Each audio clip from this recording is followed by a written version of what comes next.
Video, we're going to do a quick tutorial on creating a basic Google site. So if you have a Gmail address, you can make a Google site. Just in the upper right hand corner, there's a block of apps that you can access the site through.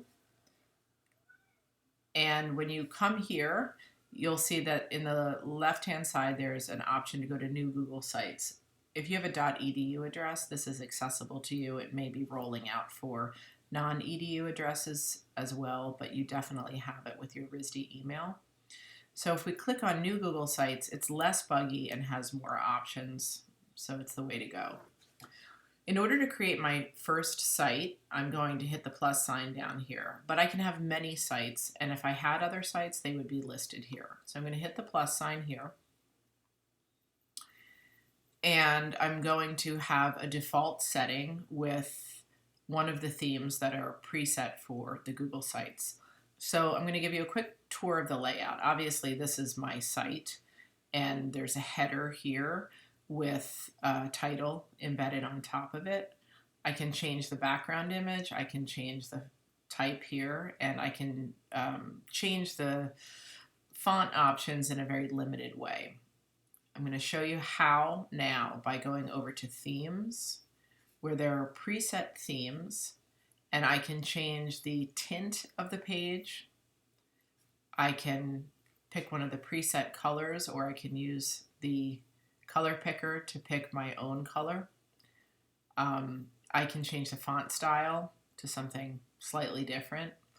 So you can't customize it too much without getting into coding, and that's something that you might want to explore, but for this tour we're just going to do very basic options.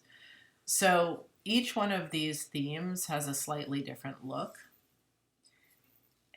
So I'm going to stick with the simple one, and I'm going to stick with the light font, and then we'll come back and forth and do a little bit of customizing. So these tabs here are really important to understand. We have insert to actually put content into the site.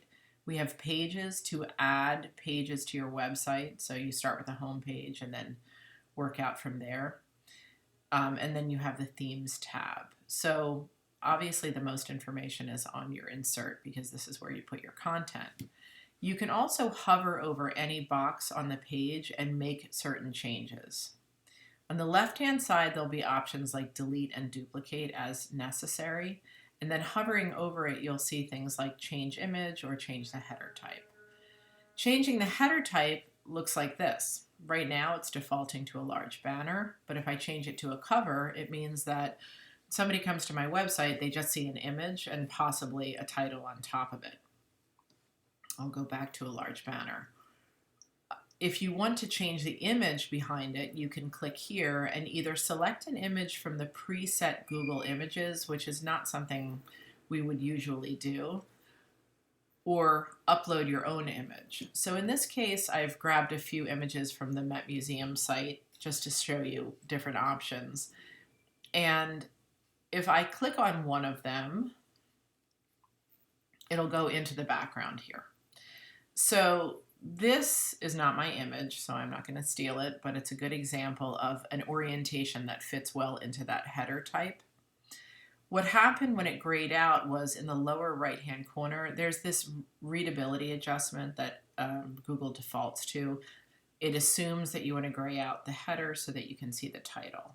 If you don't want to, you can just click on that, and you can always change the font color or the theme to reflect a better contrast here. Or ideally, you would design a header with the font in mind. So if I want to change the image, I'm going to show you what it looks like when an image doesn't fit nicely into this, because this image was actually oriented in this landscape way. I'm going to bring in one that, excuse me, I went to the wrong place. I'm going to upload one that is a different orientation, more vertical. And you can see, hopefully, that it's cut off. So again, this is going to adjust for readability. This time it's darkening it to compensate for the white font. I can take that off. I can put that back on. So this has actually cut off my image. So I really didn't know what I was going to end up with. It makes more sense to design something that goes into the shape of your header. However, I am going to leave it here and see what happens when I change the header type to cover, and you can see that it actually expands to show me more of the image. Okay, so I'm going to go back to the banner header type, and I'm going to change the image back to the one that fit a little bit better, and I'm going to change the title to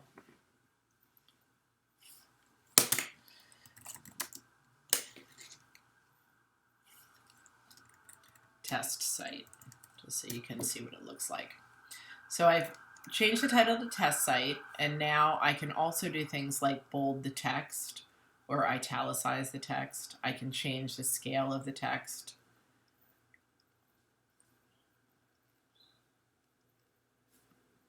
I can clear the formatting.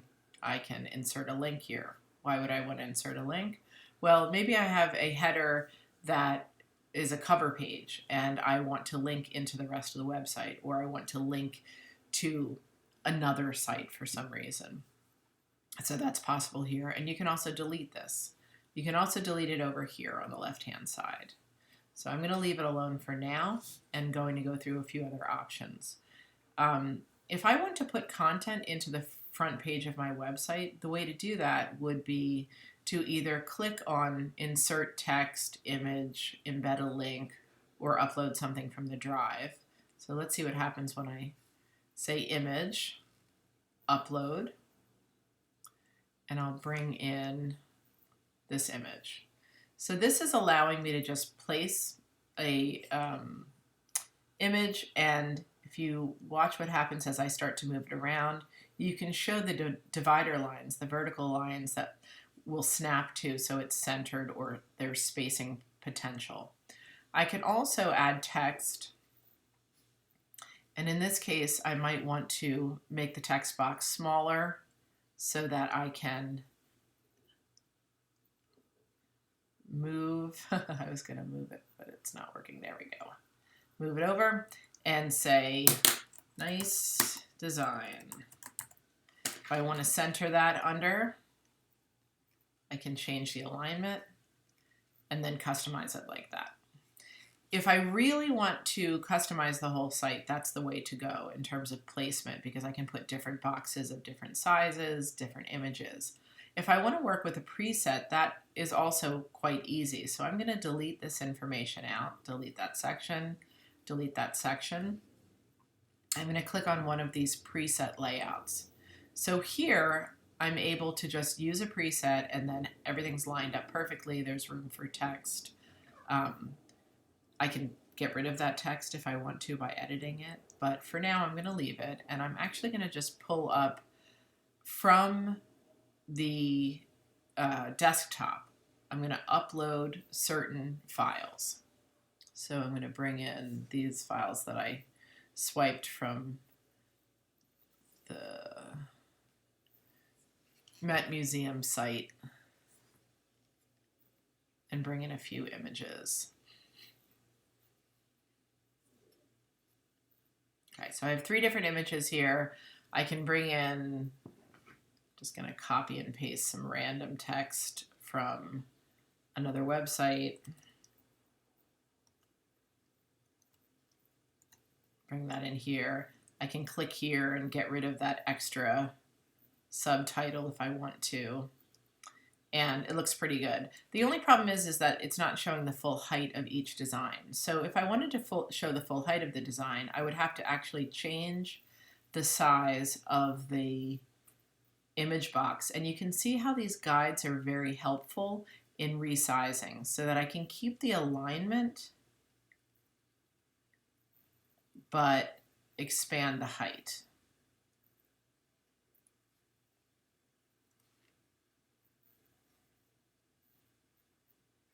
And you can see I'm now able to accommodate those designs. So let's say I want to click back to the original source when I go to an image like this. If I click on the font I can link to it and insert a link. In this case, I'm going to insert a link to, I think this one came from the Tate, and the text that it will read is Textile Designs. And then when you click on it, I added double the text, but you get the idea.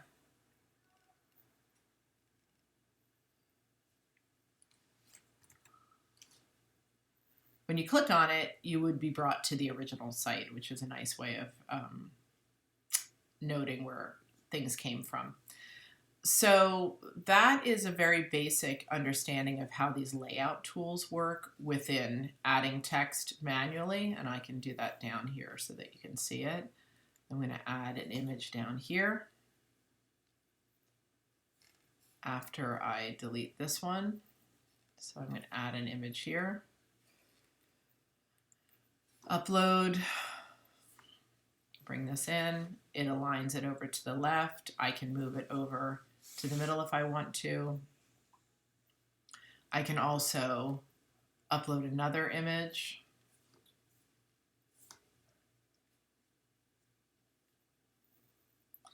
And move its alignment here. So there's a lot that I can do manually, or I can use the preset layouts. That was a 12-minute video, so I'm going to stop it here, and we'll start another video to talk a little bit about the other options that you can add.